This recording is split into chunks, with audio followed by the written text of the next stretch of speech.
Okay, thank you, Anita. Thank you.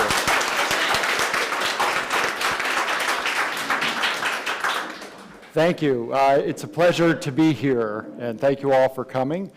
As Anita mentioned, this is my first time in Moscow, actually my first time in Russia, but I have spent a lot of my career, even though I'm American. Okay, thank you, Anita. Thank you.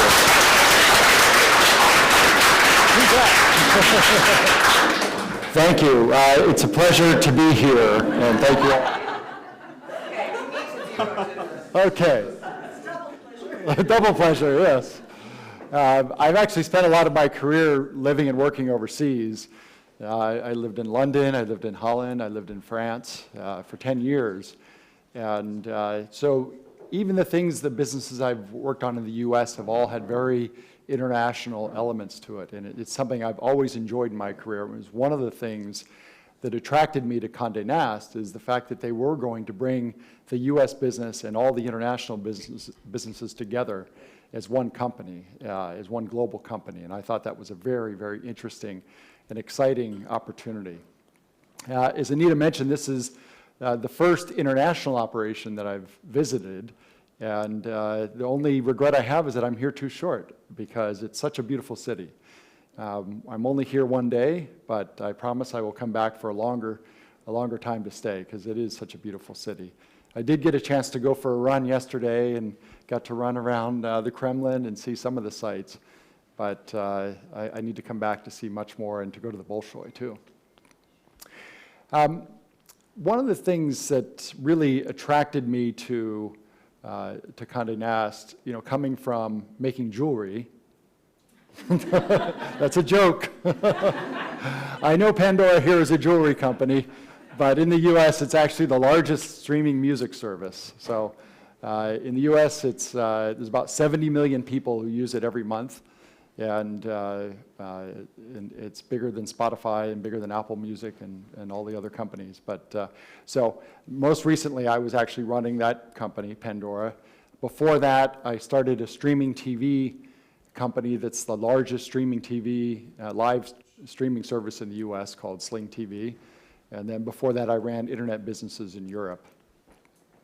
But one of the things that really attracted me to Conde Nast was really just the level of engagement that we have with all of our brands globally. And one of the things I really wanted to understand was what's happening with that engagement. Is it growing? Is it declining? We know that there are headwinds on print advertising, more so in the US than international markets. But digitally, things are growing a lot. And as I look through all the numbers, I realize that the number of people that Conde Nast brands touch each month is staggeringly high, and it's growing. And so, but it's growing in areas where the monetization of that traffic is less than in print. But that's not unusual. A lot of times, what I've seen in internet businesses, as new platforms emerge, the engagement grows and then the monetization takes longer. That happened with Facebook in the early days of Facebook when it was principally a web business, and then it switched to mobile because it saw the traffic, and its revenues actually dipped for a little while until they started growing. And the important thing about our business is that if you look across the globe, the engagement we have with consumers is growing. And you're seeing it here too. When you see the growth of the social media followers or the growth of video that you're seeing in your business here, you can see that in almost every country around the world where Conde Nast is present. And that was a really important fact for me because it shows the importance of our brands with consumers around the globe. And my belief is that it's very hard to build that today in the internet. If you have that engagement, the monetization, smart people will figure out how to earn more revenue to offset the headwinds of print advertising. And that'll be one of the things that you'll see us really focused on, is how do we enable the tools, the investments to grow our business in the areas that we have opportunity in. So I'm really excited to be here. This is my, I guess I've been here 4 weeks, and we're just starting a tour of some of the international sites. So obviously here today we'll be in Milan tomorrow and Paris on Wednesday, and then down to Cannes, and then London. And then in a few weeks we'll be in Shanghai. and then I'll come back to visit some of the other countries that we didn't get to.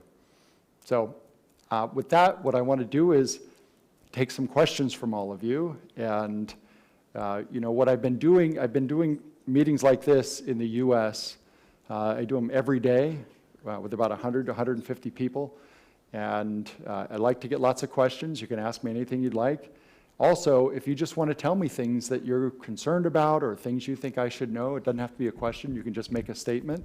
I appreciate getting any feedback and ideas that you have. So let's open it up for questions. Yeah. I would like the floor to ask questions. I have a list, but I would like to keep it until the end. So be brave. It's your chance. It's your chance. Who will be the first? Anita, can I call on somebody? Huh? Can I just call on somebody? Okay, let's see.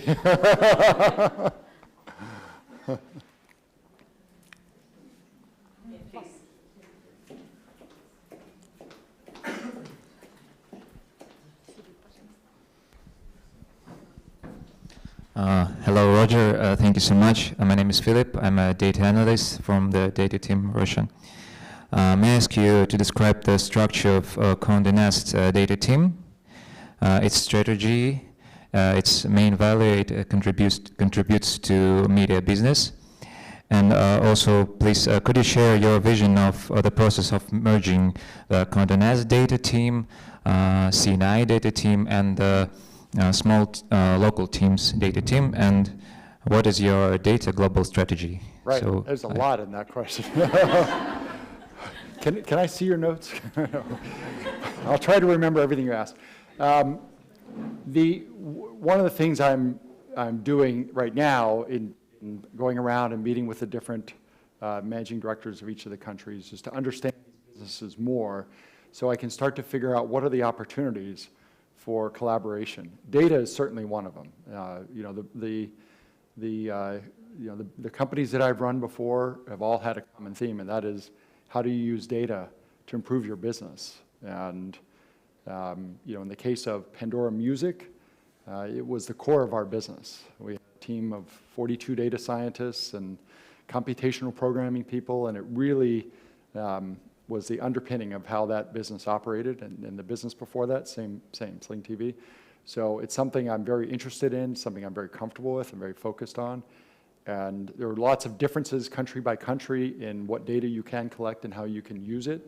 But I've always found that any business that has access to it operates much better if you figure out how to use it across your business. I don't yet know what that means for organizationally or even overall organization structure of the company. That's something that I'll be working on over the next several months. But I want to first learn about our businesses and try to understand what the operations are and what the opportunities are. But one of the things you'll see is a big emphasis on communication, and which includes me talking, but also some of you. I know when I talk to people in our US business, they really don't know anything about our international businesses. And you all probably know more about the other international businesses than our employees in the US. And so I want to make sure we're really educating all of us about the businesses that we have, because we can all learn from each other about the different opportunities. The other thing is, I think there'll be an opportunity to undertake activities in certain markets to support other markets. For instance, if there's great access to data analysts here and engineers here, we might find that we'll be hiring them here to help support other areas of our business if that becomes an opportunity. As far as strategy, that's something I'm still going to be figuring out also. But I can tell you that this is the 5th company that I've run, and each company, 3 of them I started myself, and then the most recent one, Pandora Music, was one that already existed. But each of those companies was a growth company, and that's really my background, is building businesses. That's what I enjoy. So I was brought in here by the Newhouse family to build a global media business and to look for growth opportunities. So, and a big part of that is making sure we have the right strategy. And that strategy could, certainly include how do we fortify our print business. And by the way, I think data is one of the ways. Using data more effectively in our print businesses around the world is going to be important because advertisers want to understand what is the return on their advertising spend. They get that information when they spend on digital and other platforms, and we need to make sure we're thinking about how to provide that for print businesses too. But it'll certainly include a lot of growth in digital and in particular video. Condé Nast Entertainment in the U.S. is quite a big business now, and actually, you may not know this, but Condé Nast is the largest premium video content provider on YouTube, and that's a pretty interesting fact. And we have 15 billion views a year, and it's a meaningful business and growing very rapidly. And so, I think there's opportunities to grow that. Much more outside of the U.S. too, and so that'll definitely be part of our focus on strategy. Thank you.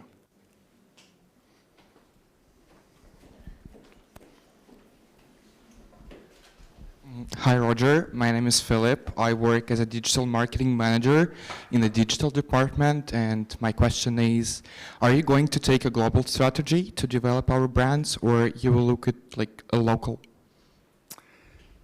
Yeah. So, global Yes. strategy for all markets, Yeah. or local? I think Thank you. yes. I think our brands are as successful as they are because they are so local, right? Because they understand, all of you understand, the local market better than anyone could from London or New York. And so I think that has to remain a key element of our strategy, is a strong local focus. And then to look for things that we can leverage globally. And so it may be there may be some content to leverage, but I think it will probably be more in infrastructure and data, technology, maybe capabilities around video, relationships. For instance, YouTube in the U.S., we have quite a big business with them, and we sell the ads. Our sales team in the U.S. sells all the video ads on YouTube. I'd like to extend that globally because I think it's a better opportunity for us. What we find in the U.S. is when our teams sell the ads, we sell them at a 50% higher rate than YouTube can sell them, and we have a higher share of the revenue that we keep. And so there may be things like that, those relationships that we can extend out globally. But I do believe that the content, editorial strategy has to remain fundamentally a local market strategy.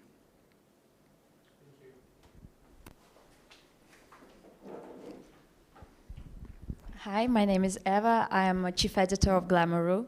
I have two questions. The first one is, the most popular question on faculties of journalism in Russia is when print will die. So how will you answer this question if you had it? It is the first one. And the second is about native advertising. Several years ago, we were like crazy about it, and we said that it is the only way we see the development of advertising, and how you see it today in 2019. Yes. For print, I don't think about print as separate from what we do in digital and video. If you think about the cover of Vogue in Russia, right? That's an important cover, and the access to all of the talent and celebrities that we get from having the cover of these magazines is very important. It's important to our digital business, it's important to our video business. And so I look at print not just as a standalone and say, well, is print profitable or not? I don't think our other areas of our business could be as successful without print. And so I think you have to look at it holistically. I do think there are more things that we can do to help support print, in particular from an advertising standpoint, like starting to look at more ways to prove efficacy or the effectiveness of advertising, because advertisers are getting used to getting tools and reports about the return on their investment through digital. And we need to start to think about how we extend some of those capabilities in print advertising. And that may be something that is an opportunity here too. So I don't think about print as something that just stands alone and dwindles away. I think it's part of the overall ecosystem of how we engage, and I also don't think that advertisers, although they may continue to shift some money away from print to digital, I don't think it's going to go away. And then, sorry, you had a second part of your question. About native advertising. Native advertising. Yeah, that's an area that in particular for digital and for video, I know the U.S. business is seeing good growth in it, and I'd like to figure out ways to support that, because I assume it's the same here. It's the best economics for us, and we have real capabilities in that area. So I'm looking forward to learning more about what the opportunity is in markets like Russia, but in general, I see that as a growth opportunity for us. Do you? I do. Yeah, good. Good. Yes, hello. My name is Victoria. I'm publisher for GLAMOUR Russia. I also have two questions. So question number one, we are talking a lot about strategy, but actually we should also think about who actually implement those strategies. And the question is about the difference of values and attitudes between the generations. And what do you think, what is the best team only focused on digital native generation, only those very young people who actually understand how it all works because just they do not have another experience, or we should look for the combination between, the older, probably more experienced people. So this is question number one, because we really look for educational programs. It's very, very important how to leverage the values. You're talking about for recruiting employees? Or Yes, for our internal employees. Yeah. And what is the best team from your point of view in terms of generations? I think the best team is the team that reflects the consumers, the audience that we serve. And I think, when, a big topic in the U.S. is diversity and inclusion, and, there's I believe a moral obligation for that, but there's also a business obligation, which is, if your team doesn't reflect the communities and the people you serve, you won't serve them well. And so if we're serving, as I know we do, young generations, we better have young generations in our team. But at the same time, we also have audiences of all age groups. And so I think having diversity in age groups is just as important as having diversity in gender or sexual orientation or whatever the issue is, because that's just a matter of reflecting the communities you serve. Thank you. And the second question is about podcasts as a new business opportunity. So what is your personal feeling? How much money is there? So this is something I know a bit about, because my prior company was investing quite a lot in growing podcasts, and I believe that podcasts are a big growth opportunity. And in my earlier comments, I talked about engagement on some platforms growing before monetization grows. Podcasts is an example of that. Podcast growth globally is high in terms of engagement. It's not as high in terms of revenue. But when I look at, my last company was, 2/3 advertising, and most of that was digital audio advertising. And when I look at how we monetized digital audio music and compare that to what's happening on podcasts, you can see a big, big gap, and that gap will close as the technology that we would use to monetize music starts to engage, to make it through podcasts. So I think podcasts will be a much, much bigger revenue opportunity. And one of my philosophies always is, when you have a question in business to answer, it's always the right way to start with, who is your audience, who's your consumer? And start with that, and then figure out the answer to your question from that. And consumers, I assume it's happening here in Russia, it's certainly happening in English-speaking countries around the world, are engaging with podcasts, and they're expecting brands to be in podcasts. And the ecosystem of smart speakers and connected automobiles and everything that enables digital audio to be consumed in new ways is only fueling that. And so I think that will be a growth area for quite a long time. And I think, we have in the US, I think 16 podcasts that we do today, and they're pretty successful, but it's still quite small. And so it's one of the things we'll be looking is how do we get more structure around what we do on podcasts, make sure we have the technology to support the monetization of it. And I do believe it will continue to be a growth opportunity for us. Thank you. Mm-hmm. Hi, my name is Maria. I'm head of digital development. And my question is this. So Conde Nast in the United States will put every publication behind the paywall till the end of the year. What do you think of paywalls as a user? And what services or websites are you subscribed at? Yes. The first thing I'll say is I don't really like the term paywall because it's not consumer friendly. And I like to always try to put myself in the shoes of the consumer.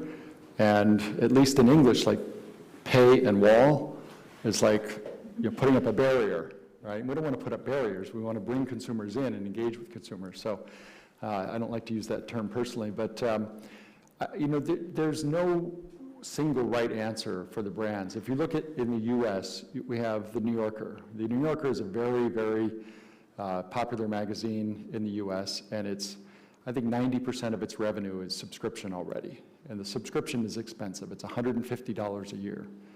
That's a magazine that is perfect for a consumer payment model. On the other end of the spectrum might be some of our newer brands in the US, like Them, which is not a brand that really, it's not established enough to ask consumers to pay yet. So there's not a one-size-fits-all answer for that. And I also don't even think within a given brand, if you take Vogue, for instance, a modern digital company won't answer that question by saying, we should have all customers get 4 free articles, and then they have to pay. Because there's not one right answer, right? For a certain consumer, that answer might be 4, but for someone else it might be 7. For someone else it might be, actually, let's get them signed up to our newsletter instead. So we should be using data to inform ourselves and to create a hypothesis, an idea about what we think the right answer is for this consumer, and then present that consumer with that offer.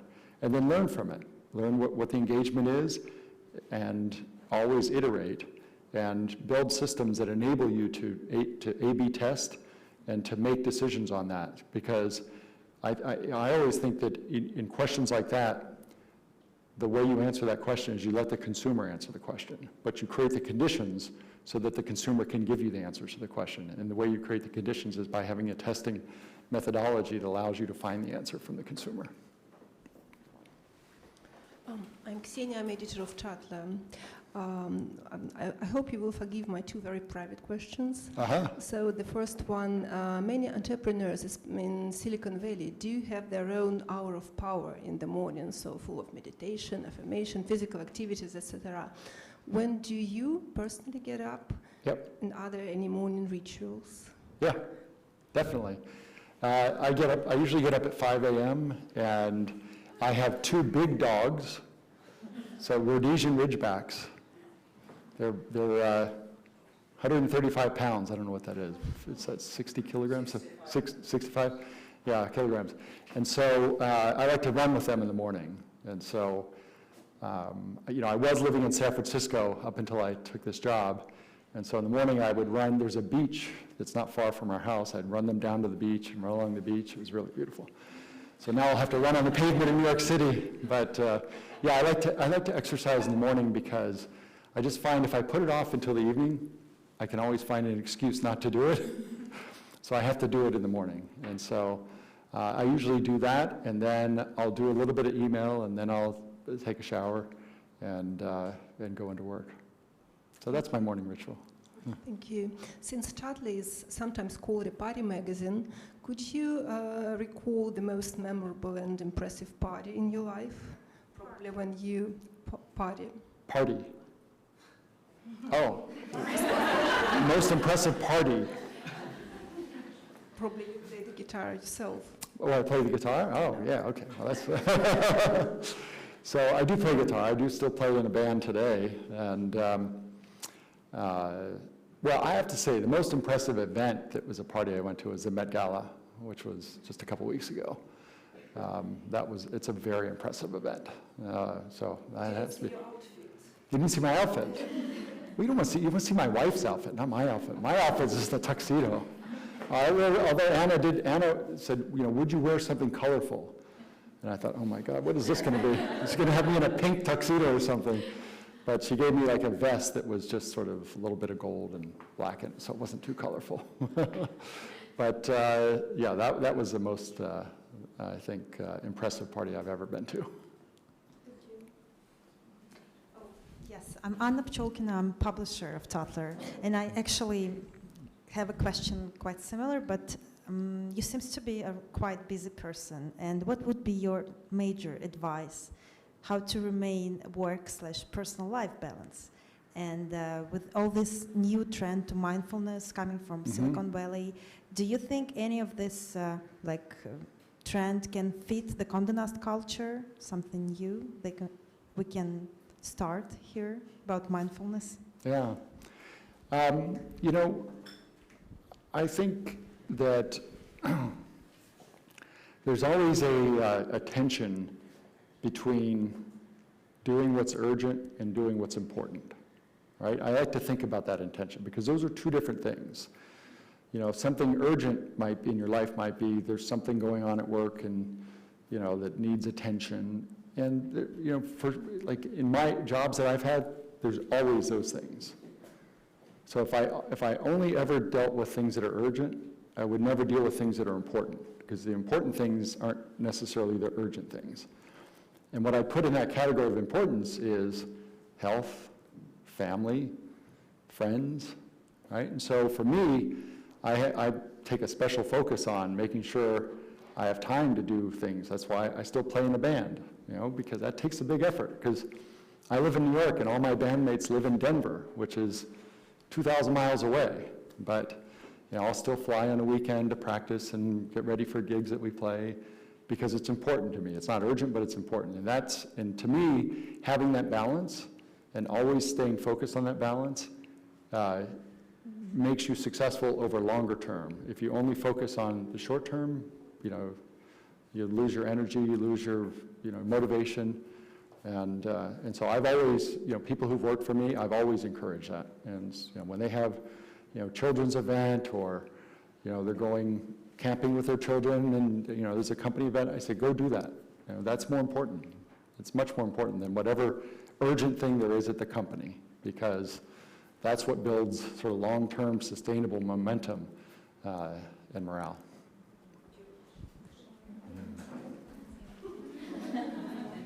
Hi, Roger. My name is Maria. I'm the sales director of Architectural Digest. We have been selling digital advertising for already 7 years, I think, and we are still learning to adapt ourselves to the very quickly changing digital environment. So my question is, what are the trends that you consider long-term, and what are the trends that are going to vanish in a few, months? Like trends, importance of Instagram, importance of influencers, or maybe other trends that I possibly don't know. Well, I think you have to be careful about looking at one market and extrapolating to another. So if I look at the US market, there's a dominance of platforms like Facebook, Google, but it's not necessarily the case in other markets. If you look here, it's a lot of different companies, Yandex, Mail.ru, there's different companies that in each market, and when you have markets like Russia or China, it tends to not be the big tech platforms. So I couldn't tell you what I would expect the trends between the different platforms to be here because I don't know. But I think there's some overarching trends that will happen throughout the world, which is, I think continued growth in video. And that's something that you can see it in every number. Just the engagement, the time spent on digital video, on mobile video, just continues to grow. And what we've seen, at least in the US, is consumers are consuming much more of that content, and advertisers are buying much more of that content. So in this company and the two companies before this that I ran all had digital video advertising inventory that we sold, and all three companies in the US were always sold out. Whatever digital video inventory we had, we sold all of it. And so it's nice when consumers are engaging more in a format that advertisers want to buy more of. Hopefully you're seeing that trend here, and I would expect that that trend will be a global trend. And I think for the brands that we have, that creates an opportunity. And so one of the things I'll want to understand is what's the opportunity to invest more in those and to think about different ways to distribute that content. Mm-hmm. Hello, my name is Elizabeth. I'm the brand manager of Architectural Digest. My question can be on the contrast of you have already told right now, because we exist in the extractive attention economy where the audience, where all institutions are fighting for the attention of the audience, while the audience because of this a lot of information, and their dependence on the smartphones and social networks, their concentration decrease, their mental abilities and creativity and so forth decrease. So my question is the following: what is the best strategy for the company to keep the balance? On the one hand, to respect the audience attention and minimize the distraction, and on the other hand, to sell advertising and to keep fighting for their attention? Yeah, that's a very good question, Elizabeth. You know, most of you are quite young, but if you look back 25 years ago and more, books, when you buy a book, it might have 6 or 8 chapters or 10 chapters. And then Dan Brown wrote a book called The Da Vinci Code. And if you ever read The Da Vinci Code, you might remember it had, I think, 240 chapters. And the chapters were about 6 pages long. And he did that because he realized attention spans were declining. And people weren't going to read books that had 60-page chapters anymore. And he sort of kicked off a trend. And but I think what he did in doing that is he observed consumer behavior, and he crafted his business around that. His business is writing books. And that's fundamental to my philosophy, is observe consumer behavior and craft your business around it. If you try to change consumer behavior, that's a losing strategy. It's very hard to change consumer behavior. The music industry tried to do that, 15 years ago, when people started 20 years ago, when they started downloading music and they stopped buying CDs, and the whole industry almost went bankrupt. They sued the consumers in the U.S., they sued the ISPs, they sued the services that were enabling the downloads, and they almost went bankrupt from it. And now it's extremely profitable again, because now they've embraced the consumer behavior of streaming. And so I think you always have to look at consumer behavior and read back as to what you should be doing for your business. Now, that can have impacts on advertising models, right? For us, sure, we would rather have everyone buy our magazines and sell the advertising on that. But that's not where consumer behavior is. And so by following consumer behavior, even if it's less profitable for us, we ensure our long-term relevance with consumers and the long-term viability of our business. But we are seeing some trends. Interestingly, if you look at Conde Nast's video business in the US, that started off with the digital video business making shorter videos, maybe 3 or 4 minutes long. It wasn't optimized really for advertising, because if you really want to optimize for advertising, you would have something more than 10 minutes. So you can do a mid-roll ad in the middle of the video. But interestingly, as the company started to produce longer video, it found that those longer videos actually became the most watched. So if you look now today across, remember, Conde Nast is the largest premium content producer on YouTube. The majority of our views now are more than 10 minutes long. So we've seen this thing where it shrank, and now it's starting to grow back. But the reason it's growing back is because our storytellers started to think about, they didn't think constrained by 3 minutes, they started to think about, can we tell stories that are interesting over a longer period of time, that we can engage consumers over 10 or 12, and so now we have episodes that are 20 minutes long that get very high levels of listening. So while I do agree with the premise that attention spans are declining, I think that doesn't mean necessarily that you just have to make everything more and more compact. There's ways to experiment and find out where you can push formats into longer form that can be successful. But to me, it's all experimentation, because experimentation is really asking the consumer what they want, and they're answering by watching what they're listening to, watching, reading, and getting that data, and then iterating back again on how you create content. Hello, my name is Anastasia, and I'm Tatler brand director. The New York Times named you a tech executive who came from the world of technology and television. And now you're dealing with a century-old publisher. Yes. So what skills are essential from your previous experience to drive forward our publishing business? Well, definitely not my publishing experience, because I don't have any.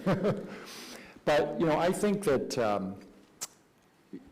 to me, most of what a CEO has to do, and by the way, I didn't know this earlier in my career. You know, I got the opportunity to start running companies at a pretty young age, which meant I made a lot of mistakes. I had to learn a lot. But one of the things that I learned is the importance of leadership and communications. And we were talking about this at dinner last night. You know, earlier in my career, I'd think, well, you know, I'm the CEO of this company. If I just say something, then everyone will hear it and they'll go do it. It never works that way.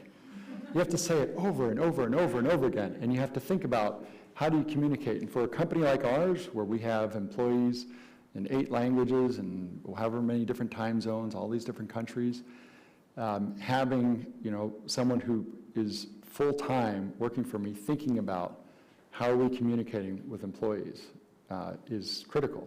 And so you'll see an effort. I won't always get it right, but you'll see an effort to really focus on communications, because I've seen in businesses that I've run how it helps improve the business. Something else, and by the way, that's unrelated to publishing digital video, right?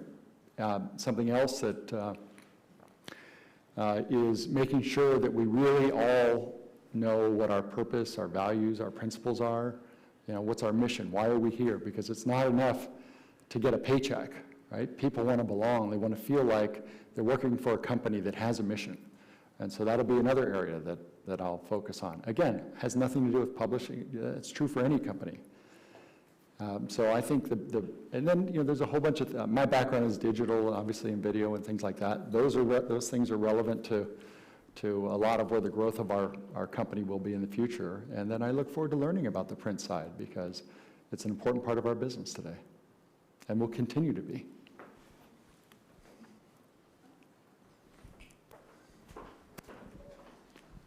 Hello, Roger. I'm Sophia, Chief Editor of digital version of Architectural Digest. So I have a question which is of 2 parts. So the first part is, do you personally use social media much? Because I noticed that you haven't updated your Twitter page recently. What didn't I update? Twitter page. My Twitter page, oh, yeah. And the second part is, what do you think about the role of social media in publishing business nowadays and in future? Will it harm us at some point, or maybe even destroy, or will we leave it along with them, and as I believe we do now very well? Thank you. Okay. For social media, one of the things when I took this job, I did back away from posting much on social media, because I wanted to understand all the different environments and countries that we operate in, and it's very easy to make a mistake and to say something that you think is completely sensible but is interpreted in a different country in a very different way. And so until I really had a chance to get to know the businesses and the sensitivities in the markets that we operate in, I wanted to be a little bit more cautious about it. So and sorry, what was the second part? Was the impact? What do you think about the role of social media in publishing business? In publishing business? Yeah. Well, I think it really goes back to the same thing, where our consumers are there, and they expect their brands to be there, and so we should be there. And it's an important revenue stream for us in many markets. In the US, it certainly is. In China, it's a big revenue stream for us. And here, I'm sure it's a growing business, but it depends on the market. But I think that, again, even though we may not monetize on that platform as well as we would somebody going to our own website or reading our magazine, if that's where consumers are, we need to be there. Thank you.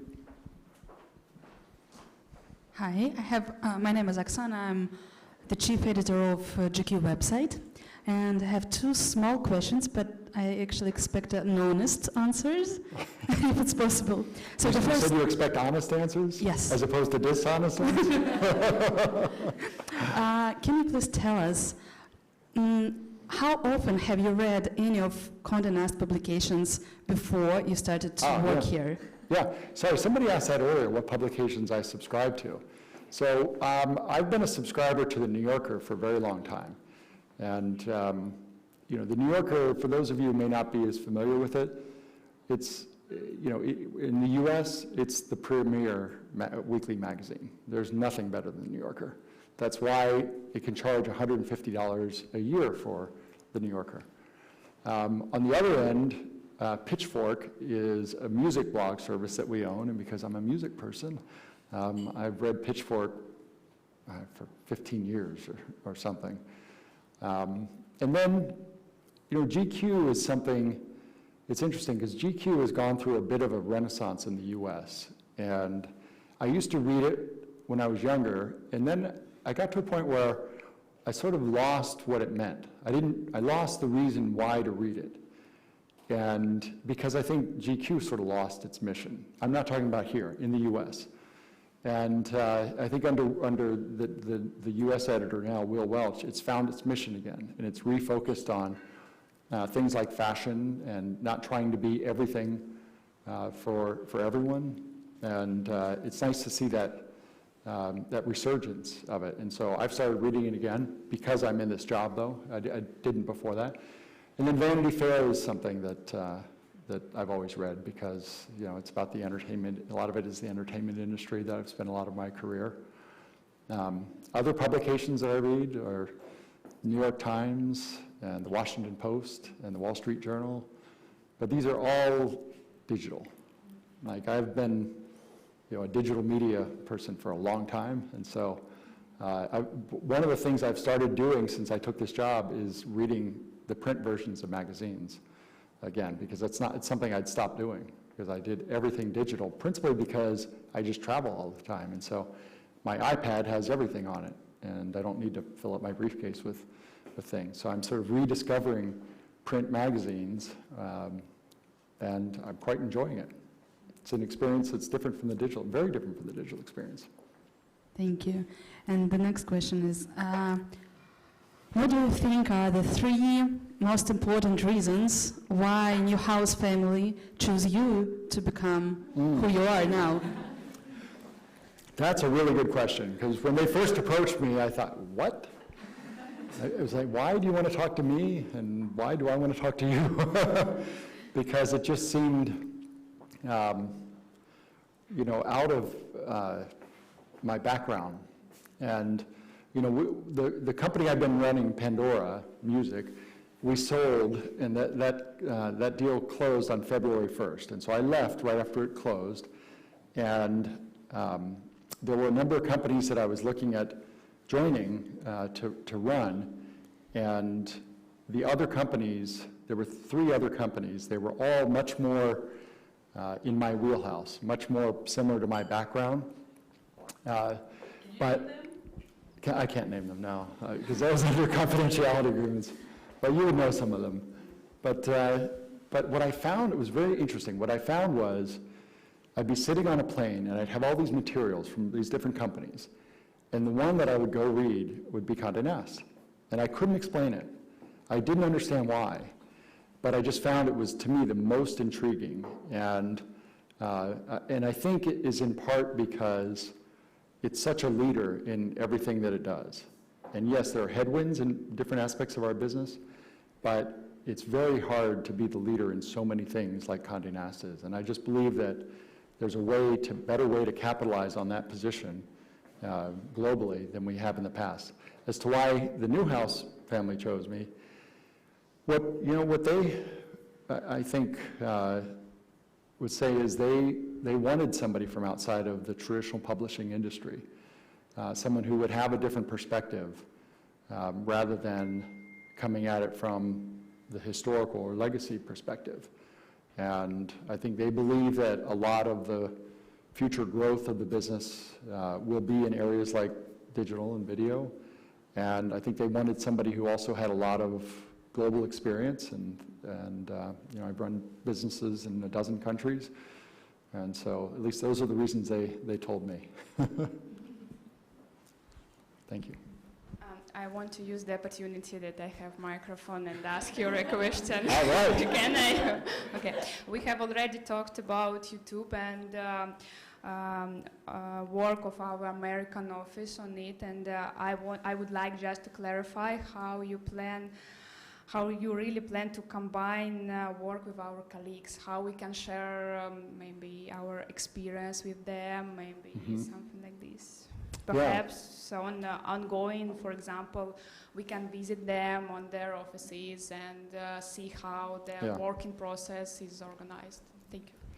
You know, I view my role in that in two areas. One is to create, our global organizational structure, but the other is really to create the conditions such that what you described can happen. And what I mean by conditions are things like, do we have the right tools in place? For instance, we have, Condé Nast International is on a different version of Slack than the US, right? Well, we should get on one Slack version. That's sort of a small thing, but it's not that small. And improving communications between the different businesses so that people can start to understand what other people in other markets do. And once you start to understand and you have communication tools and maybe you've met some of the people, then you can start to reach out. So, to me, it's less about mandating this and that and this and that. It's more about create the conditions where it can happen more organically, because I think that's the way that it can be successful. So we're almost out of time. It's 6:01. Can I ask, this is a set of questions that you're probably taking home, maybe not the team, Well, I think you were worried how many questions I get from the team, but you didn't need to be worried. It was lots of very good questions. There's the last question, which is again a personal one. Yes. It was voiced here. Do you practice digital detox? If yes, how many minutes or hours a day? The way I practice forced digital detox, which means my wife yells at me and says, put the phone away, and I put the phone away. So I can't say that I'm as disciplined on that as I should be, but I get schooled by my wife on that and put the phone away. And so it's, it was a question earlier about mindfulness, and these are areas that there's a lot of debate in Silicon Valley in particular about this, and meditation and things like that. And I would just say that's an area that I still have more to learn about. If you don't mind. Hello, my Hi. name is Irina and I'm a training manager. Hi, Irina. And the thing is, I'm in charge of Instagram account, Conde Nast. Yes. If you have just 1 minute, could I ask you, with Anita, to change video format, sit down here, and Okay. produce a very quick Q&A video. Anita, you could answer 3 questions. We keep listening. There's one more question, which is actually very strategic, and it comes from the Tatler team. In the nearest future, we might see new technologies which may dramatically change the way we receive information again. Are there any new technologies that you see as the major new disruptors for the media business? Is it wearable tech, artificial intelligence, Internet of Things? What are the new startups that may be significant game changers in